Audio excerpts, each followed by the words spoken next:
Novels forever में खुशामदीद। Novel between love and war जिसकी राइटर है माहा गुल, उसकी ये 13वीं एपिसोड है। तो आइए स्टार्ट करते हैं बगैर किसी देर के। कुछ माह बाद दरवाज़ा खुलने की आवाज़ पर हसाम ने नज़र उठाकर देखा तो सामने हयाम को चादर से अपना भरा भरा वजूद छुपाए और हाथ में लंच बॉक्स थामे देख होंठों पर दिलकश मुस्कुराहट रेंग गई। फाइल को बंद करने की भी जहमत किए बगैर अपनी जगह से उठकर कदम हयाम की जानिब बढ़ाए। मेरा दिल तुम्हें ही देखने के लिए बेचैन हो रहा था, हयाम को नरमी से अपने हसार में लेते हुए कहा तो हयाम के होंठों पर शर्मगी मुस्कुराहट रेंग गई। तबीयत कैसी है? और मेरी बेटी ने तंग तो नहीं किया?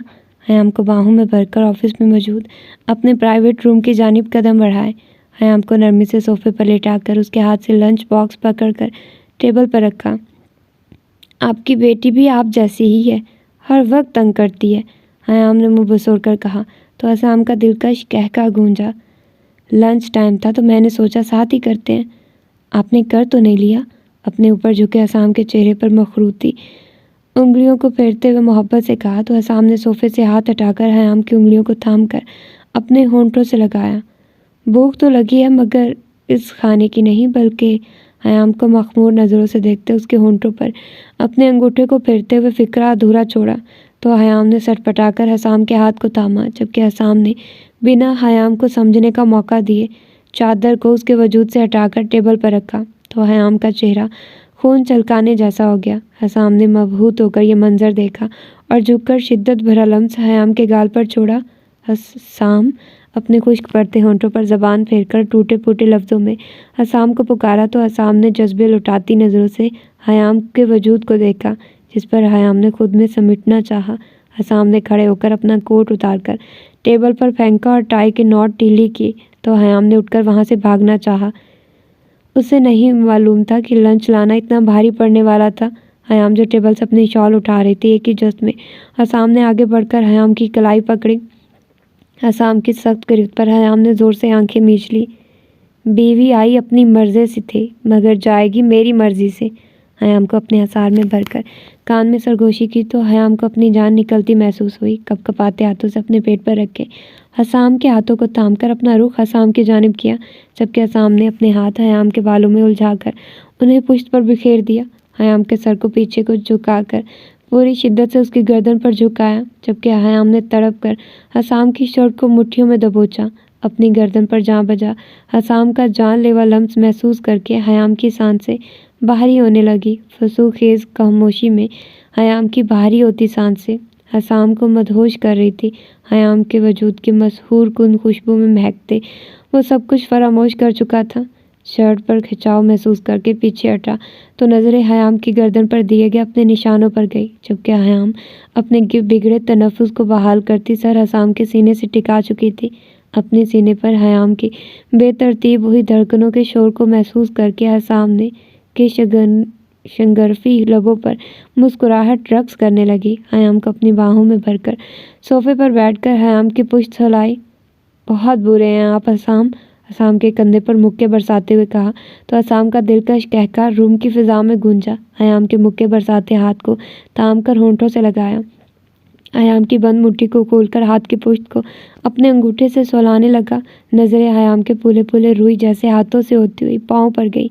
पाँव पर स्वेलिंग देख हसाम ने अपना हाथ बढ़ाकर नरमी से उन्हें छुआ, जिस पर हयाम ने तड़प कर अपना सर हसाम के सीने से उठाकर अपने पाँव की जानिब देखा, जिसे हसाम अपने हाथ से सुला रहा था। हयाम के सर उठाने पर अब्रू अचकाकर उसे देखा। मेरे साथ लंच करने का दिल कर रहा था तो मुझे घर बुला लेती, अब देखो हाथों और पाँव पर किस कदर स्वेलिंग हो रही है। अपनी तशना लब हयाम के माथे पर रखते हुए फिक्रमंदी से कहा, मेरे बुलाने पर आपने रश ड्राइविंग करके आना था, इसीलिए खुद आ गई। नामहसूस अंदाज में अपनी चादर को अपने वजूद पर फैलाते हुए नज़रें झुकाकर कहा तो हयाम की इस हरकत पर हसाम ने बामुश्किल अपना कहका जब्त किया। हसाम खाना खाइए ना, मुझे भी भूख लग रही है। हसाम की लो देती नज़रों को अपने वजूद के आर पार होते महसूस करके हयाम ने मिन्नत भरे लहजे में कहा तो हसाम ने इस बात में सर हिलाकर हयाम को यूं ही बाहों में भरी लंच बॉक्स को अपनी जानिब खिसकाया। हसाम मुझे तो बिठा दे, मैं निकालती हूँ, हयाम ने झुंझलाते हुए कहा, मगर हसाम ने बिना कोई जवाब दिए खाना लंच बॉक्स से बाहर निकालकर प्लेटों में डाला। ऐसे क्या मसला है? खामोशी से बैठी रहो। हसाम के सख्त लहजे पर हयाम ने गहरी सांस भरकर अपना सर हसाम के कंधे से टिका दिया। बोलने की उसमें हिम्मत नहीं थी। हयाम की प्रेगनेंसी का लास्ट मंथ था। थोड़ा सा बोलने पर भी उसकी सांसें फूल जाती थी और हसाम के आगे बोलना उसे हमेशा भारी पड़ जाता था, जिससे ना सिर्फ उसकी सांसें फूलती बल्कि धड़कनें भी बेतरतीब हो जाती। अब भी खाना खाते हुए हसाम की बेबाकियां रूज पड़ती, जिससे हयाम बुखलाई बुखलाई उसकी गिरफ्त में कसमसा कर रह जाती। मैं तुम्हारा सर फाड़ दूंगी फा, हाथ छोड़ो मेरे, अनान ने फूली हुई सांसों समेत दहाड़ते हुए फातीन से कहा, जो अनान की दोनों कलाइयों के बेड से लगाए उस पर झुका मुस्कुराते हुए अनान को देख रहा था। हयाम की निस्बत अनान का वजूद ज़्यादा भारी था। अनान का 8वां महीना था जिस पर उसने सबको तिगनी का नाच नचाया हुआ था, मगर जब वह फातीन के साथ अकेली होती तो फातीन गिन गिन कर अनान से बदले लेता, जबकि अनान की सांस जल्दी फूल जाती थी। अपने भरे भरे वजूद के बाइस वो फातीन को उसकी मनमानियों से भी रोक नहीं पाती, जिसका फातीन भरपूर फ़ायदा उठाते हुए अनान को पल में बेबस करके रख देता, जिस पर कभी वो रोने लगती और कभी खूनख्वार तासुरात चेहरे पर सजाए फातीन को घूरने लगती। आज भी फातीन इतने दिनों बाद हॉस्पिटल से फ्री हुआ था और अब सोई हुई अनान को देखकर उसकी रगे शरारत भड़क उठी थी। तभी सोई हुई अनान को अपने हसार में लेकर अपनी मनमानियाँ शुरू की, जिस पर अनान की नींद टूटी तो वो फातीन पर चढ़ दौड़ी। कसम से जब तुम जंगली बिल्ली से भीगी बिल्ली बनती हो ना, तो यहाँ सीधा दिल पर लगती हो, अनान के होंठों पर बेबाक सी शरारत करते आंख दबाकर कहा। तो अनान ने मुंह बनाकर फातीन को देखा।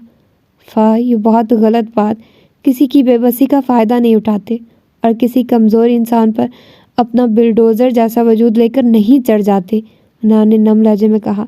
तो फातीन ने झुककर नरमी से अपने लब अनान की आंखों पर रखे।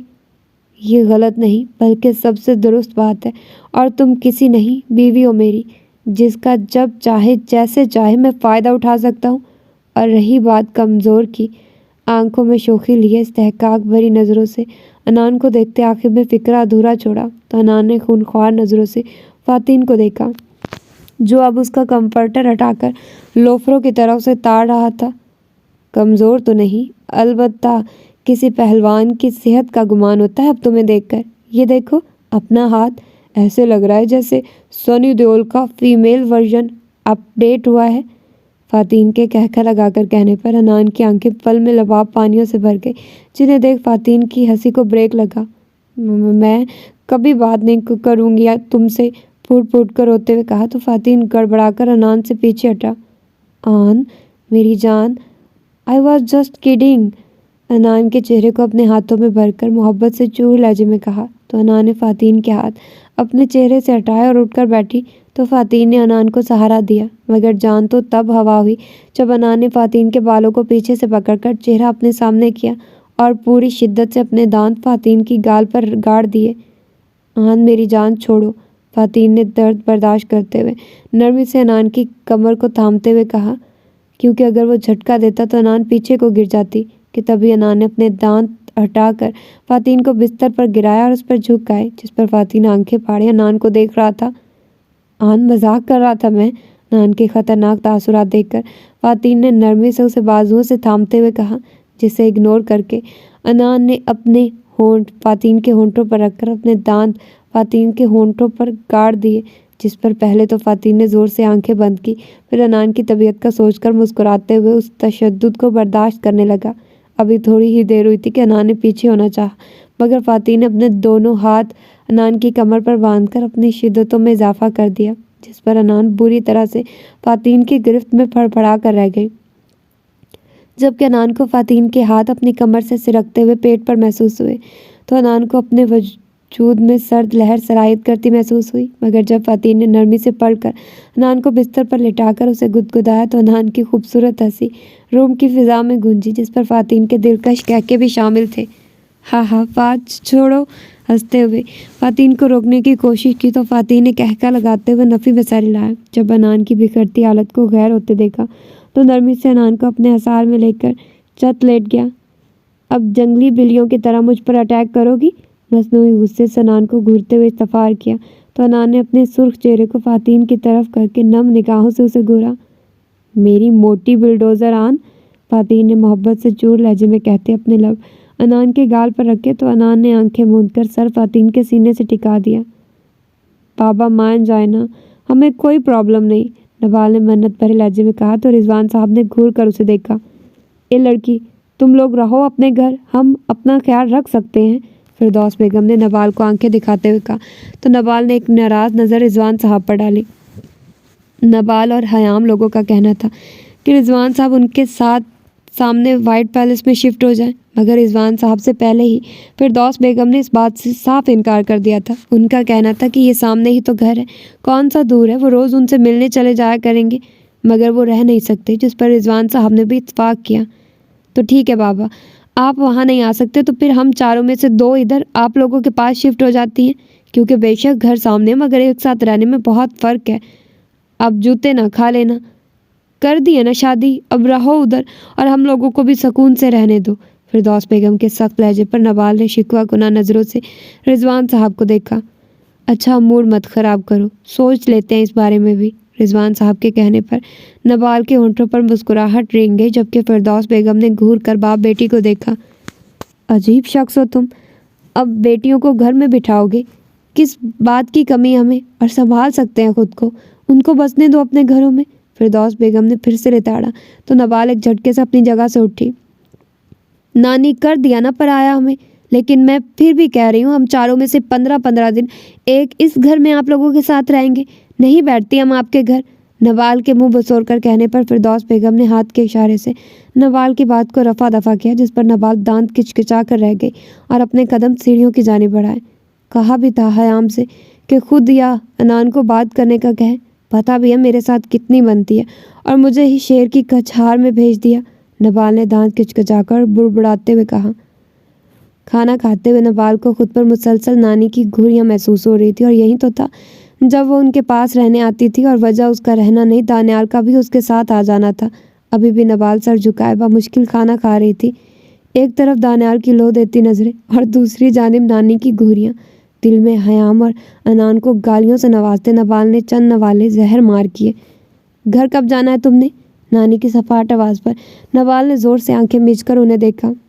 जब तक माइसा नहीं आ जाती मैं यही हूँ नानी, पानी का गिलास होंठों से लगाते मुस्कुराते हुए कहा। तो रिजवान साहब ने एक नज़र सास और एक नज़र अपनी बेटी को देखा। खुद के रहने का तो बताया था, ये तो बताना भूल गई कि शौहर भी साथ ही आएगा। फिरदौस बेगम ने दानियाल और नवाल को घूरते हुए कहा तो नवाल ने उनकी बात पर सर झटका, जबकि दानियाल ने अपनी मुस्कुराहट छुपाई। बाबा आपकी मेडिसिन का टाइम हो गया है, आप रूम में चले, मैं दूध लेकर आती हूँ। नवाल के कहने पर रिजवान साहब ने इस बात में सर हिलाया। आ जाओ दानियाल, कुछ बातें करनी है तुमसे। फिरदौस बेगम की घूरियों से बचाने के लिए दानियाल से कहा तो वो भी अपनी जगह से खड़ा होकर उनके पीछे ही चल पड़ा। ए लड़की, ये आखिरी बार था, आइंदा इधर ना दिखो, अपना घर बसाओ, जब ज़रूरत हुई खुद बुला लेंगे हम। नवाल को किचन से निकलता देख फिरदौस बेगम ने कहा तो नवाल तन फन करती उनकी तरफ आई। जब हयाम, अनान या माइसा आती है तब भी आप ऐसे ही करती हैं, या मेरे साथ ही दुश्मनी है आपकी? नवाल के कहने पर फिरदौस बेगम ने घूर कर उसे देखा। जाओ बाप की खिदमत करो, वकीलों के मुंह नहीं लगती मैं। फिरदौस बेगम ने हाथ जलाते हुए कहा तो नवाल ने ताज्जुब से सर झटका।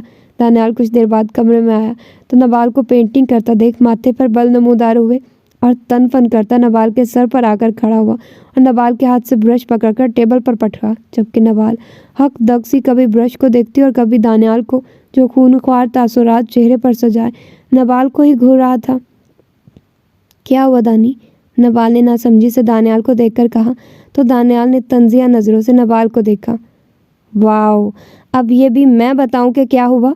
दानियाल ने एक एक लफ्ज़ चबाकर कहा तो नवाल ने दिमाग पर जोर डाला कि शायद उससे कुछ भूल रहा हो, मगर कुछ याद न आने पर मासूमियत से आंखें पटपटाते हुए दानियाल को देखा, जो अभी भी नवाल को घूर रहा था। नवाल की बाजुओं को अपनी आईनी गिरफ्त में लेकर एक ही झटके में नवाल को अपने रूबरू खड़ा किया।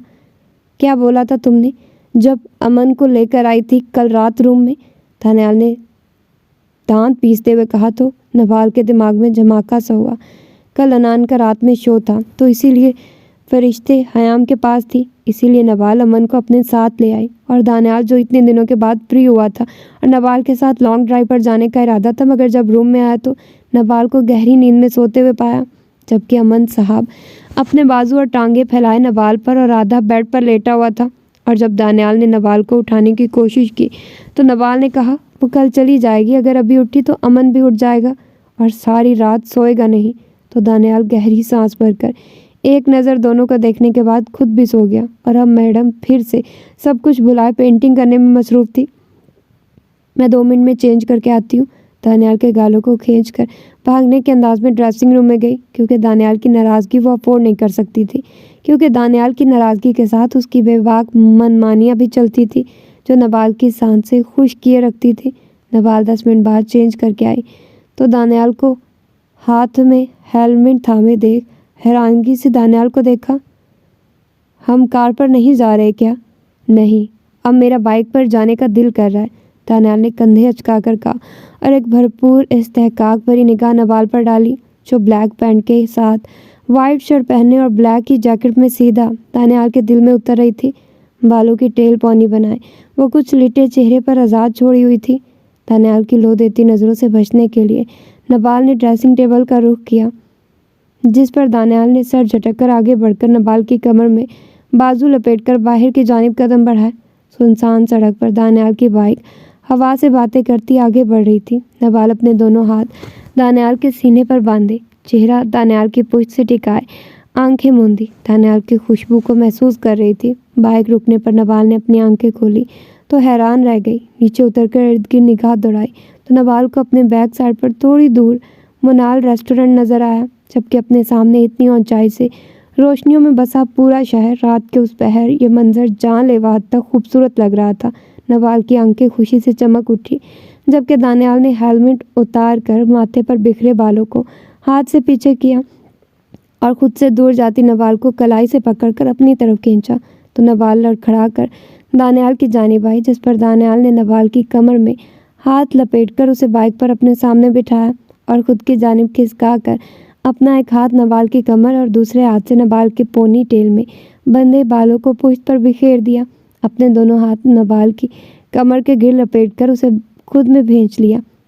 इतने दिन दूर रहने की बताओ क्या सजा दूँ? नवाल की गर्दन में चेहरा छुपाकर उसकी खुशबू को खुद में उतारते बोझल लहजे में इस्तफार किया तो नवाल ने अपने हाथ दानियाल की गर्दन के गिर लपेट लिए। अपनी गर्दन पर दानियाल की गर्म सांसों की तपिश से रूह में सुकून उतरता महसूस हुआ। और इतने दिन बिजी रहकर मुझे इग्नोर करने की बताइए, मैं क्या सजा दूँ? नवाल ने शिकवा कुना लहजे में कहा तो दानियाल ने चेहरा उठाकर नवाल की शहद रंग आंखों में अपनी गहरी आंखें गाड़ दी। नवाल के बालों में अपनी गिरफ्त सख्त करके अपना चेहरा नवाल के चेहरे के करीब करके अपनी सांसों को नवाल की सांसों से उलझा दिया। अपने चेहरे पर दानियाल की आग की मानी दहकती सांसों को महसूस करके नवाल को अपना चेहरा झुलसता हुआ महसूस हुआ। जो भी सजा दो, मगर मेरे करीब रहकर मुझे खुद में गुम करके दो, बंदा उफ भी नहीं करेगा। नवाल के कान की लो को अपने दांतों में दबाते हुए मध्यम सरगोशी की तो नवाल को अपनी रीढ़ की हड्डी में सनसनाहट महसूस हुई। मेरा ऐसी कोई सज़ा देने का इरादा नहीं, अपना चेहरा पीछे करके नवाल ने मुंह बसोड़कर कहा तो दानियाल का मध्यम दिलकश कहका फिजा में गूंजा तो नवाल को अपनी धड़कनें बेतरतीब होती महसूस हुई। रुख बदलकर अपनी कमर दानियाल के सीने से टिकाकर आंखें सामने नजर आते खूबसूरत मंजर पर टिका दी। नवाल के कंधे पर अपनी थोड़ी टिकाकर अपनी गिरफ्त नवाल के गिर्द मजबूत करके दानियाल ने आंखें मूंद ली। ये सब कितना खूबसूरत है ना दानी, नवाल ने गर्दन मोड़कर दानियाल से कहा, जो आंखें मूंदे नवाल की कुर्बत को महसूस कर रहा था। नवाल की सांसें अपने होंठों पर महसूस करके आंखें वाकी तो दानियाल की जज्बात से सुर्ख पड़ती आंखें देख नवाल को अपना हलक खुश्क होता महसूस हुआ। अभी वो रुख बदलती इससे पहले दानियाल ने अपनी शिद्दत भरी गिरफ्त में नवाल के होंठों को लिया और बेखुद होता नवाल की सांसों को कतरा कतरा खुद में अंडेलने लगा। दानियाल की शिद्दतों में साथ देती नवाल जब नढाल हुई तो दानियाल को नरमी से खुद से पीछे करके चेहरा दानियाल के सीने पर टिका दिया। नवाल की अतल पतल होती सांसों को महसूस करके दानियाल ने उसकी पीठ सहलाते खुद में भींच लिया। तुम्हारे होने से ही मुझे ज़िंदगी महसूस होती है, तुम्हारे होने से ही मुझे कोई मंजर दिलकश लगता है, तुम्हारा मेरे करीब होना ही मेरी धड़कनों का बायस है। तुम्हारे बगैर दानियाल राजपूत का कोई वजूद नहीं है। इस दुनिया की खूबसूरती, सांसों के चलने की वजह, इन धड़कनों के धड़कने की वजह मेरे लिए सिर्फ मिसेस दानियाल राजपूत है। मुझे दुनिया की सारी खूबसूरती तुम्हारे चेहरे और हमारे रिश्ते में नज़र आती है। नवाल की गर्दन में चेहरा छुपाए मसरूर लहजे में मध्यम सरगोशी करते हुए नवाल को खुद में समेटने पर मजबूर कर रहा था। दानियाल फ्रेश होकर बाहर आया तो नज़रें ड्रेसिंग टेबल के सामने बैठी नवाल पर गई, जो हाथों पर लोशन लगा रही थी। वो घर की बजाय फार्म हाउस आए थे, क्योंकि रात काफ़ी हो गई थी और घर की निस्बत फार्म हाउस नज़दीक था और नवाल भी थक चुकी थी। तो दानियाल ने घर जाने का इरादा तर्क करके फार्म हाउस आने को तरजीह दी। खुद पर नज़रों की तपिश महसूस करके नवाल ने मिरर में देखा तो नज़रें खुद को तकते दानियाल की नज़रों से टकराई, जो वालहाना नज़रों से नवाल को ही देख रहा था। छोटे मगर मजबूत कदम लेते मुसलसल नवाल पर नज़रें टिकाए दानियाल उसकी जानिब बढ़ा। जागने का इरादा है? गमगीन लहजे में अपने दोनों हाथ नवाल के कंधों पर रखते हुए झुक कर कहा तो नवाल एक झटके में हड़बड़ा कर उठी। नहीं, मैं सोने ही जा रही थी, दानियाल को जवाब देकर एक ही जस्त में बेड पर पहुंचकर चेहरे तक कंफर्टर ओढ़ लिया, जबकि नवाल की स्पीड पर दानियाल ने बामुश्किल अपना कहका जब्त किया और रूम की लाइट ऑफ करके कदम बेड की जानिब बढ़ाए। अपनी तक तक करते दिल पर हाथ रख के नवाल ने अपनी आंखें जोर से मींच ली। दानियाल के लेटने के बाद जब कोई हरकत महसूस न की तो थोड़े फासले पर होकर चेहरे से कंफर्टर हटाकर गहरी सांस ली और सुकून से आंखें मूंद ली। हर गुजरते दिन के साथ दानियाल की शिद्दतों में इजाफा ही हुआ था। नवाल जो पहले खुद उसकी तरफ बढ़ती थी, अब दानियाल की शिद्दतों पर बुखलाई उससे दूर भागती थी। मगर दानियाल राजपूत के जानलेवा कुर्बत से रिहाई तो नामुमकिन ही साबित होती थी नवाल के लिए। अपनी पिंडलियों पर दानियाल के पाँव का लम्स महसूस करके नवाल की आंखें एकदम से वाह हुई। खुश पड़ते हलक को तर करके अपने पाँव समेटने चाहे, जिस पर दानियाल ने अपनी टांगों में नवाल की टांगें कैद कर ली। तो नवाल ने सख्ती से अपनी आंखें मीच कर खोली और थोड़ा सा रुख मोड़कर दानियाल को देखा, जो आंखें मूंदे सो रहा था। नवाल ने रुख बदलकर सुकून से आंखें मूंद ली, मगर अगले ही लम्हे रूम की खामोश फिजा में नवाल की चीख गूंजी, जिसका गला दानियाल ने अपनी हथेली नवाल के होंठों पर रख कर घूंटा, जबकि नवाल फटी फटी आंखों से खुद पर झुके दानियाल को देख रही थी, जो आंखों में जज्बात का ठाठे मारता समंदर लिए वालहाना नज़रों से नवाल को देख रहा था।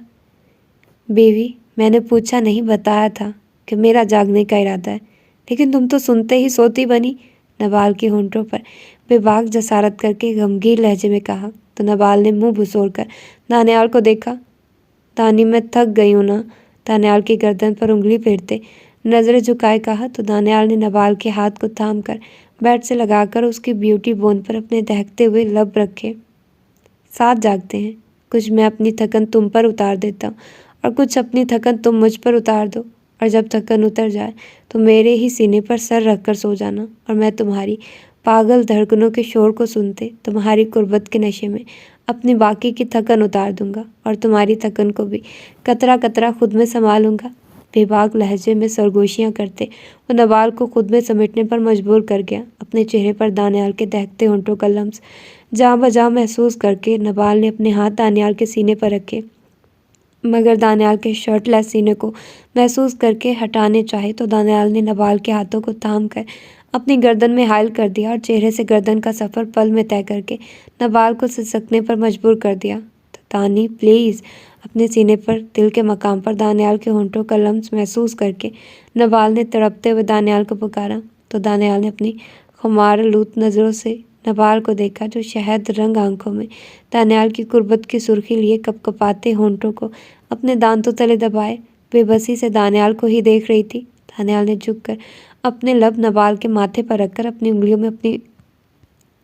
उसकी उंगलियों में अपनी उंगलियां उलझाकर बेड पर सर के ऊपर पिन कर दी और पूरी शिद्दत से नवाल के होंठों पर झुकाया। दानियाल की शिद्दतों पर बेहाल होती नवाल ने अपना आप दानियाल के रहमो करम पर छोड़ दिया, जो अपनी मोहब्बत की बारिश में नवाल को पूर भिगोते खुद भी सब कुछ फरामोश कर बैठा था। खुद पर असाम की लो देती नज़रें महसूस करके हयाम ने गहरी सांस भरी और अपना ध्यान अपने क्लाइंट की प्रेजेंटेशन पर लगाया।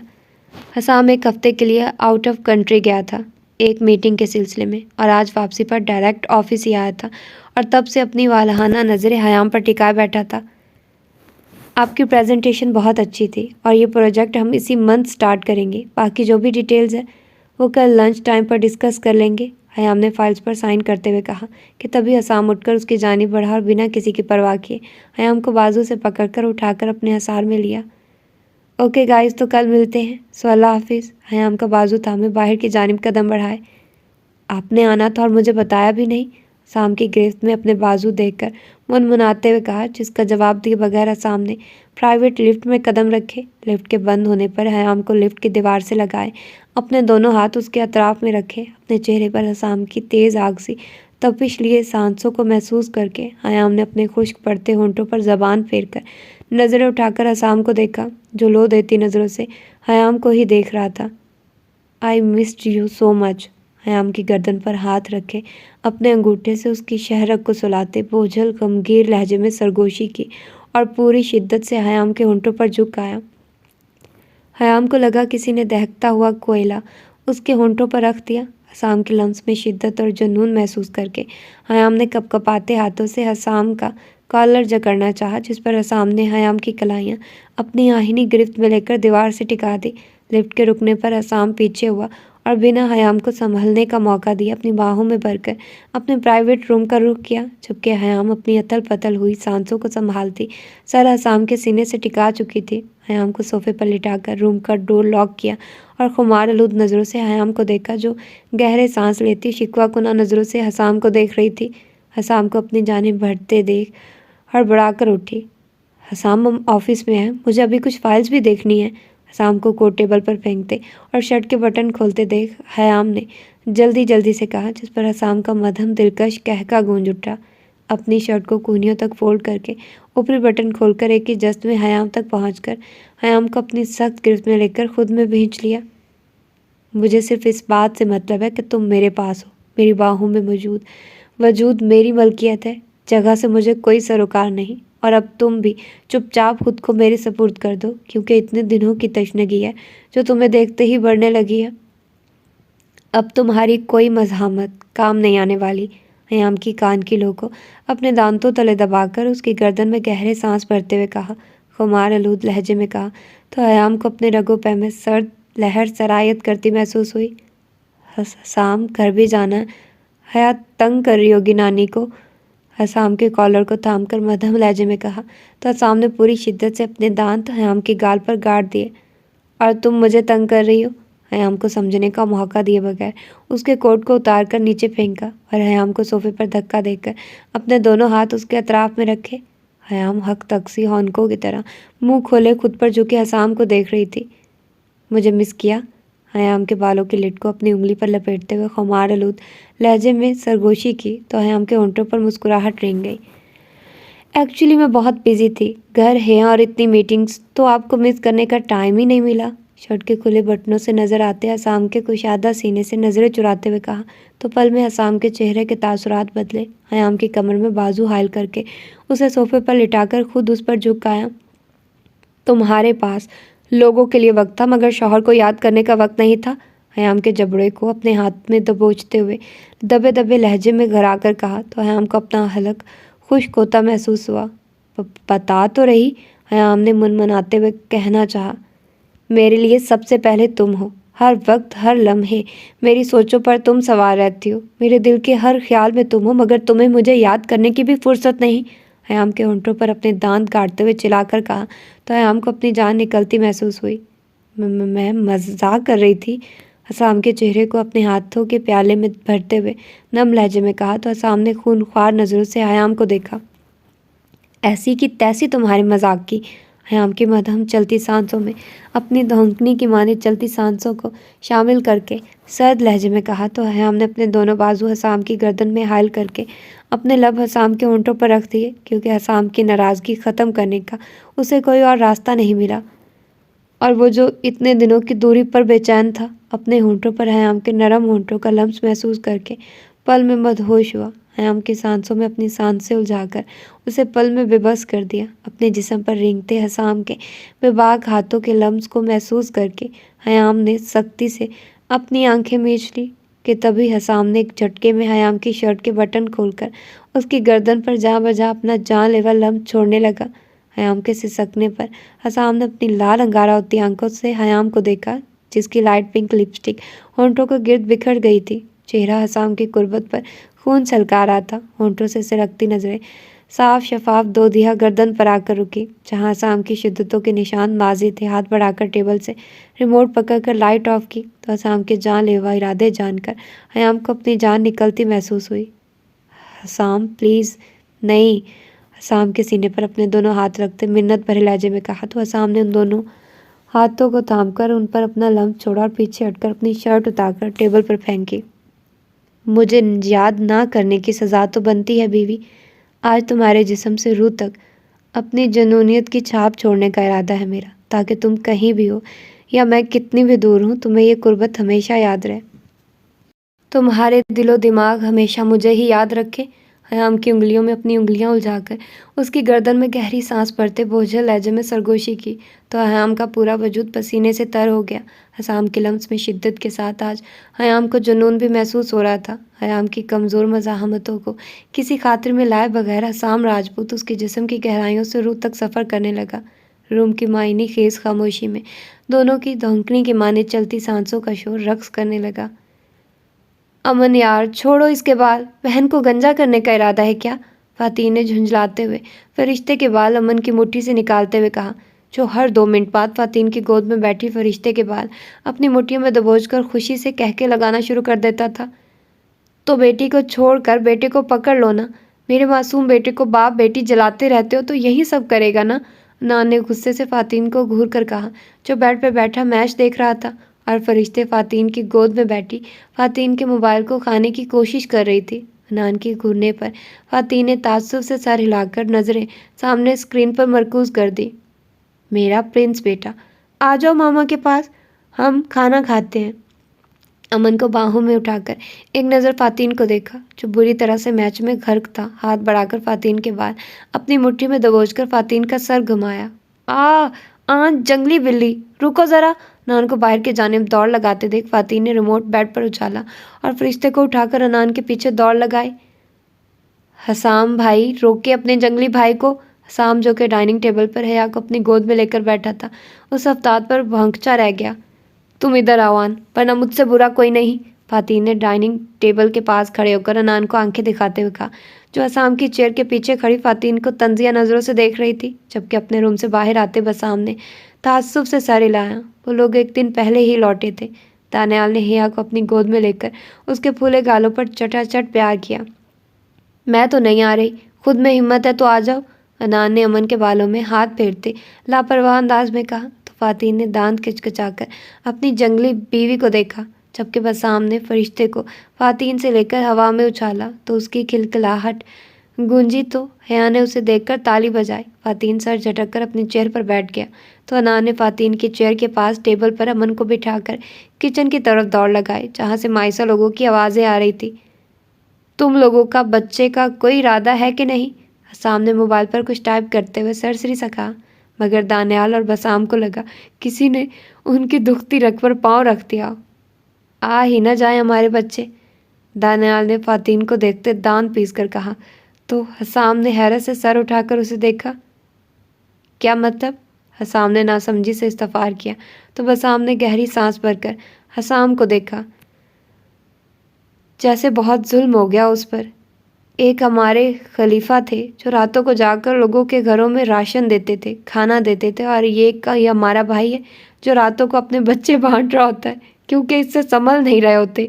वसाम ने दांत किचकिचाकर कहा तो हसाम का बेसाख्ता कहका गूंजा, जबकि फ़ातीन ने सुर्ख चेहरे से दोनों को घूरा। बस एक दफ़ा फ़ातीन से गलती हो गई थी कि वो अपने बच्चे उनके पास छोड़ आया। वजह यह थी कि अनान का रात में शो था और फ़ातीन थोड़ी देर पहले ही हॉस्पिटल से आया था। मायसा की फरिश्ते और नबाल की अमन के साथ बहुत मोहब्बत थी और वो खुद उन्हें अपने साथ सुला लेती थी, मगर उनके शौहरों ने इसका सारा इल्ज़ाम भी फ़ातीन पर ही डाल दिया कि इसकी वजह से ये आदत उनकी बीवियों को लगी है। हया को तो हसाम खुद से दूर ही नहीं होने देता था। वो तो अपनी बीवी और बेटी का साया ही बन गया था। हयाम को पुलिस की जानिब से मना करके ऑफिस में अपने साथ अपनी नज़रों के सामने हर वक्त रखता था। अगर हयाम या हया कुछ देर के लिए नज़रों से ओझल हो जाती तो हसाम राजपूत की जान पर बनाती थी। बकवास कर रहे हैं ये दोनों, फ़ातीन ने दांत पीसते हुए कहा तो दानियाल और बसाम ने उसकी बात पर सर झटका। किचन से बाहर आती हयाम को देख हसाम ने शंगरफी लबों पर जिंदगी से भरपूर मुस्कुराहट रेंग गई। मायसा लोगों ने खाना लगाया तो अनान फ़ातीन के साथ वाली चेयर पर आकर बैठी तो फ़ातीन ने एक शिकवा कुनान नज़र अनान पर डालकर रुख बदल लिया। हयाम तुम खाओ, अपनी बेटी को मैं खुद खिला लूँगा। हयाम को हया को खिलाते देख हसाम ने उसके हाथों से हयाम को थामकर नरमी से कहा तो हयाम ने इस्पात में सर हिला दिया।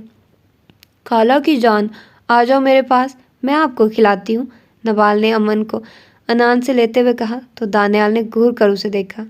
ये खाला क्या होता है? चाची हो तुम इसकी, और कोई जानवान नहीं है ये तुम्हारी जान सिर्फ मैं हूँ। मेरे अलावा किसी को सोचा तो ये जान अपने हाथों से मैं खुद निकालूंगा। ग्लास में पानी डालते सर्द लहजे में सरगोशी की तो नवाल ने आंखें मीच कर बेबसी से एक नज़र दानियाल को देखा, जो सर्द नज़रों से नवाल को ही देख रहा था। जितना तुमने मुझे तंग किया है ना आन, आज अपनी खैर मनाओ। सूद समेत बदला ना लिया ना तो मेरा नाम भी फातीन राजपूत नहीं।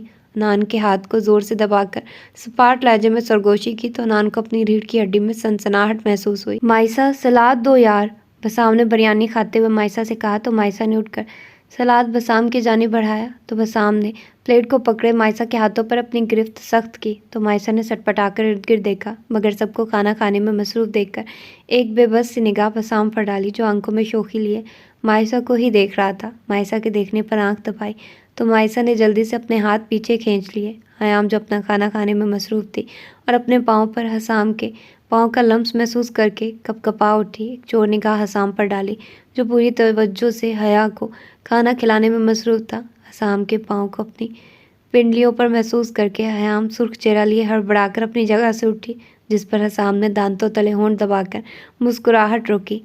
क्या हुआ हयाम, खाना क्यों छोड़ दिया? नान ने हैरत से पूछा तो हयाम ने जबरन मुस्कुराकर सबको देखा। मेरा हो गया, ऑफिस का कुछ काम है, मुझे वो देखना है, हयाम ने कहकर सीढ़ियों की जानिब दौड़ लगाई तो हसाम ने ताज्जुब से सर झटका। नान गुड़िया, ट्रे में हयाम के लिए खाना निकाल दो, काम के चक्कर में भूखी रह जाएगी। हसाम के कहने पर अनान ने इस्पात में सर हिला दिया। जी भाई आप खा लें, फिर मैं आपको निकाल देती हूँ। नान की इतनी फर्माबरदारी पर फातीन दिल ही दिल में अश अश कर उठा।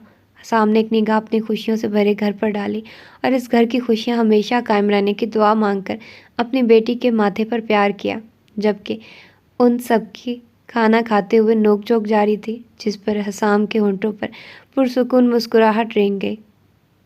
असगर हयात को तो बसाम ने पानी के टब में डालकर उसमें बिजली की वायर्स फेंक दी थी, जिस पर वो तड़प तड़प कर मर गया, जबकि कैसर हयात और कामरान मिर्ज़ा के छोटे छोटे टुकड़े करके हसाम ने जंगल के जानवरों के आगे डाल दिए थे, जिस पर जंगल में वो घिनौने काम सर अंजाम देते थे। हसाम ने उसी जगह उनको मौत देकर सबका हिसाब बराबर कर दिया था। एक गहरी सांस भरकर हसाम ने स्टडी रूम का दरवाज़ा बंद किया और अपने कंधे पर सो रही अपनी बेटी की पीठ सुलाते रूम का रुख किया। और ये थी इसकी सेकंड लास्ट एपिसोड, और इसकी लास्ट एपिसोड आप लोगों को थोड़ी देर तक मिल जाती है, तो मिलते हैं इंशाल्लाह इसकी अगली लास्ट एपिसोड में। आज ही के दिन ये नावल ख़त्म हो जाएगा, थैंक गॉड। आप लोगों से ज़्यादा इस नावल के ख़त्म होने की मुझे खुशी हो रही है, फाइनली ख़त्म हो गया। तो फिर मिलते हैं इसकी लास्ट एपिसोड में, अपना ढेर सारा ख्याल रखिएगा, अल्लाह हाफिज़।